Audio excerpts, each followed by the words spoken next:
News first channel ಹಾಗೂ ಡಿಜಿಟಲ್ನಲ್ಲಿ ಜಾಹೀರಾತು ನೀಡಲು ಈ ನಂಬರ್ಗೆ ಸಂಪರ್ಕಿಸಿ. ಇನ್ನು ಅನನ್ಯ ಭಟ್ ನಾಪತ್ತೆ ಪ್ರಕರಣಕ್ಕೆ ಸಂಬಂಧಪಟ್ಟ ಹಾಗೆ ಸುಜಾತಾ ಭಟ್ ಅವರು ಏನು ದೂರನ್ನ ಕೊಟ್ಟಿದ್ರು.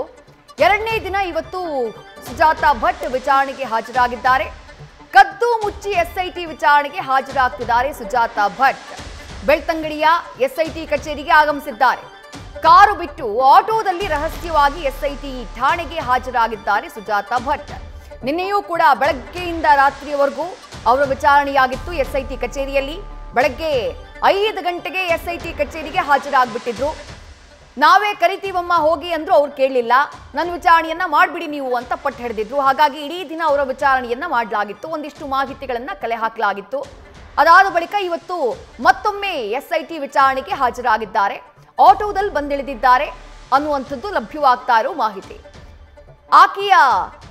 ಆಕೆಯ ಕಾಲ್ಪನಿಕ ಕಥೆ ಅನನ್ಯ ಭಟ್ ಅನ್ನುವಂಥ ಪಾತ್ರದ ಸೃಷ್ಟಿಯ ಬಗ್ಗೆ ಈಗಾಗಲೇ ಜಗಜ್ಜಾಹೀರಾಗ್ಬಿಟ್ಟಿದೆ. ಯಾವ ಕಾರಣಕ್ಕಾಗಿ ಆಕೆ ಹೀಗೆ ಮಾಡಿದ್ರು ಅನ್ನೋದನ್ನು ಖುದ್ದು ಆಕೆಯೇ ಹೇಳ್ಕೊಂಡಿದ್ದಾರೆ. ಒಂದೊಂದು ವಾಹಿನಿಗೆ ಒಂದೊಂದು ರೀತಿಯಾದಂತಹ ಸಂದರ್ಶನವನ್ನ ಕೊಟ್ಟಿದ್ದಾರೆ.